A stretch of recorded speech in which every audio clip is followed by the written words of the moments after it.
In this video, we're going to continue seeing how a simple yet comprehensive plan helped two dogs who used to fight over their owner's attention get along again. In the last 4 videos, we covered the most efficient steps to take in aggression cases, a very simple but effective technique to use, and we saw how those steps can be incorporated successfully in the case with Jess, Pedro, and Stegs. And if you haven't watched the first 4 videos, I highly recommend catching up on those, as they'll bring you up to date on everything we will see happening in this video. So here's part 2 of the case with Pedro and Stegs, the 2 dogs that fight in the home over resources, one of them including Jess. And so you saw in the last video where we were working on stationing behaviors as well as differential reinforcement, which means we're reinforcing desirable behavior other than fighting. And one of the behaviors we're reinforcing here is just noticing the other dog. So orientation towards the other dog is going to get marked and then reinforced. And of course, as you're moving along through that, you're going to want to decrease distance in those steps. So the safety is still in play here, but we're adding in more criteria, just sitting down, and then decreasing distance between the dogs. So let's have a look at that.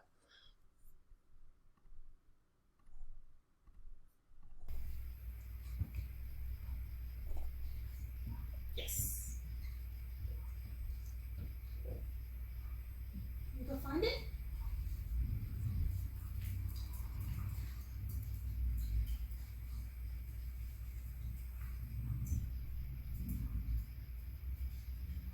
Yes.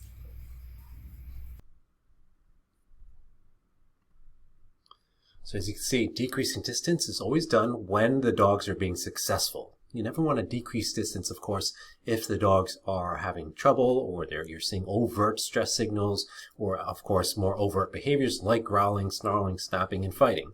So we gradually decrease distance with each successful session. So this next video shows how we're upping criteria, and this is over the course of a couple months' time. So from the very first initial training sessions of stationing, this is going into about a couple months, just to give you an idea of the time frame. And you're seeing where Jess is now adding in a layer of difficulty, which is sitting down and moving from one chair to another, which previously would have been a trigger or a catalyst for these conflicts. So let's watch her training here. Yes. I know she's super close. And Mama's sitting down, holy moly.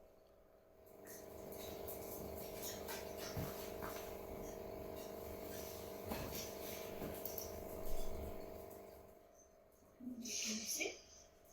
Yes. Oh, winner of all the prizes. Good boy. All right, Sadie. Listen. Winner of all the prizes. Good boy.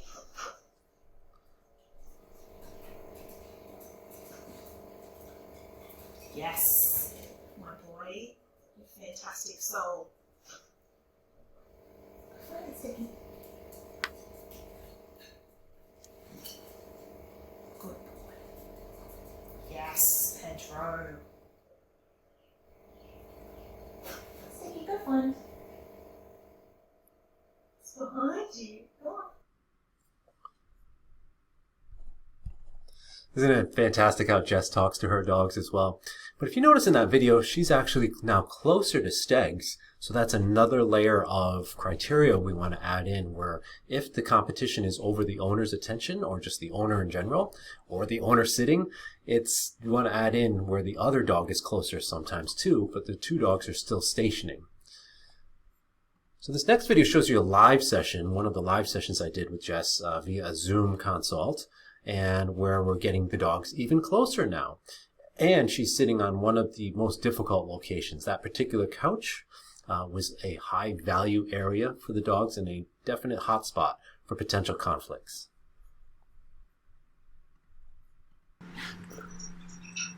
Yes.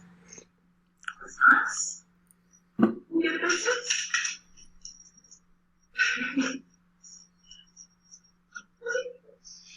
Oh, yeah.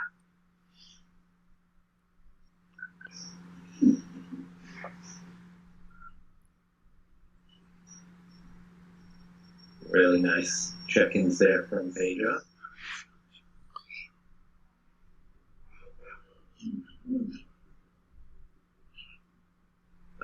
Yeah. Good.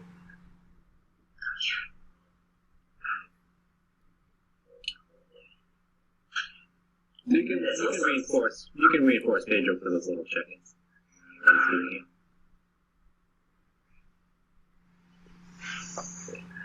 Let's move that dog bed a little bit closer to you now. The one that Pedro's on, yeah.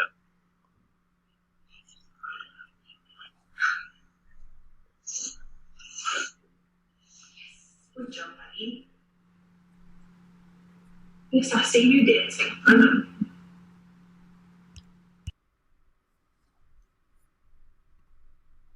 So you can see we're, again, increasing criteria, making it more into areas or contexts in which there were potential conflicts. And you're seeing that also what happens is that the stimulus that typically created issues for the dog we're working with becomes an environmental cue to check back in with the owner. So it's if the other dog approaches in that context of when Jess is the resource and sitting there and Stegs is approaching, she's now becoming an environmental cue for Pedro to look back at Jess because he's learning that it's going to earn reinforcement when that stimulus is presented. So that's a lot of what we're going for here, sort of this auto check-in where we don't have to cue it all the time because we're not always going to be there to cue it, or we may not notice what the dogs are doing.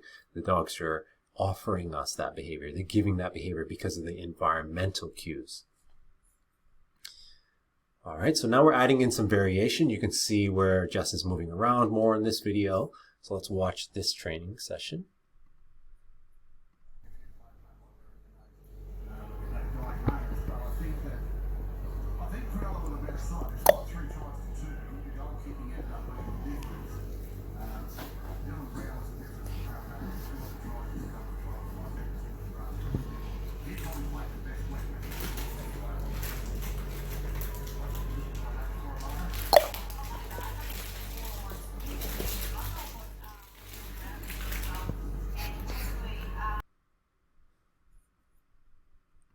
I'm sorry, it's actually the next video where Jess is moving around.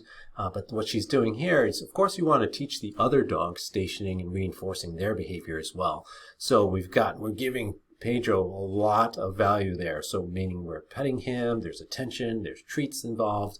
And so sometimes we want the other dog to station as well to some kind of control some of those contexts when necessary. And so now she's moving around, adding in some generalizations. So the dogs, you can see we've faded out the layers of safety here because previous sessions have given us the data to say that this is going well. So you're going to want, of course, have a number of successful sessions with protected contact in place before you start to strip away those layers of safety and get the dogs even closer. And then you're going to, again, go back to reintroducing some of the contexts in which there were conflicts. So you'll see Jess moving around and getting up here and really proactively cueing the dogs here a little bit more during these initial sessions to help give them more direction.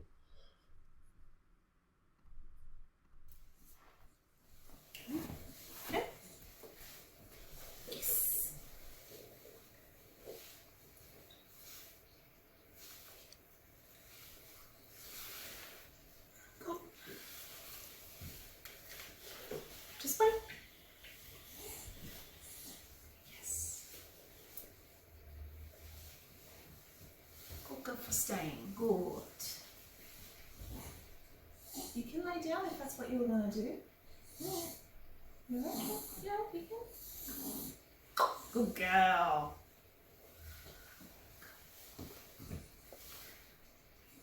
Okay.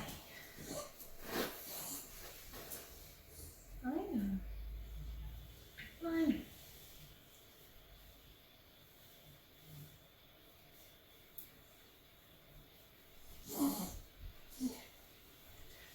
Stickies.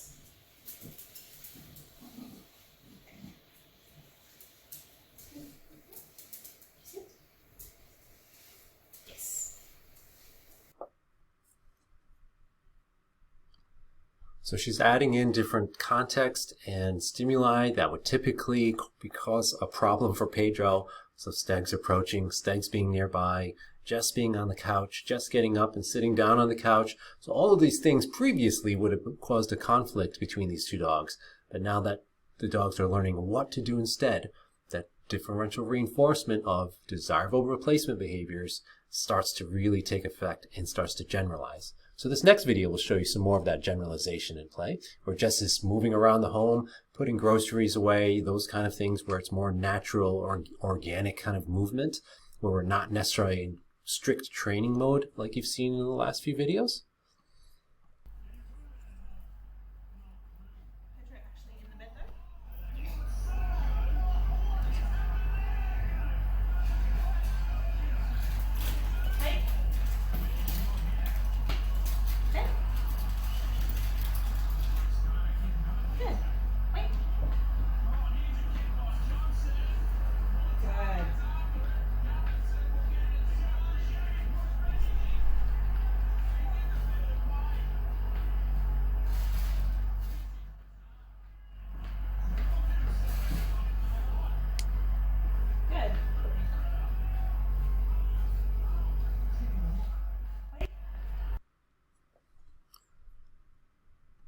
So you can see as well that the dogs learn how reinforcement happens, how to earn reinforcement by stationing. So again, that will start to carry over into many other contexts, such as sitting down at the desk or sitting down on the couch after dinner. All of those times in which previously were conflict scenarios, now the dogs again are displaying what we want them to do instead.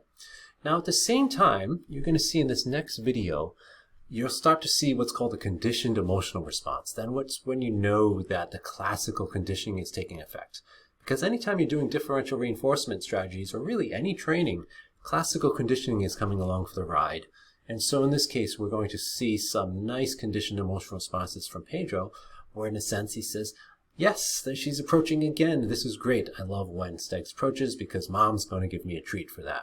So that's what you're really looking for real solid long-term behavior change, is when you start to really see the dogs shift from I'm going to growl and chase after and bite Stegs to, oh great, there she comes, based on body language. So you're going to see a tail wag and some very nice check-ins also, some of that real default behavior of looking at Stegs and looking back at Jess. Many times where she's not even able to catch it happening, it's because it's happening so quickly. So let's watch this video and see that in action.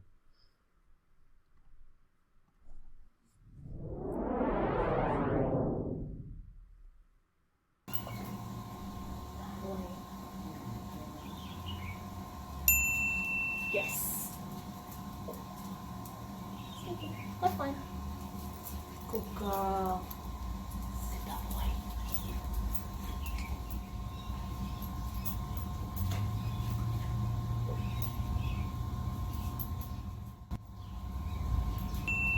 Yes. Yes.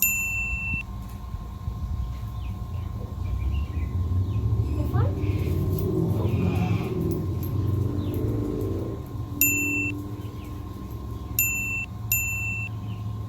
Yes.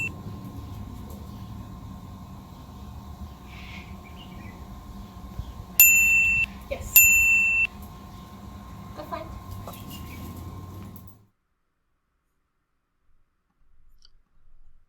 So here's a really wonderful update that I received from Jess, thanking me for the continued support, but also she wanted to let me know that she was able to sit down in her own backyard with both dogs out there for the first time in over a year. So really a wonderful outcome in this case.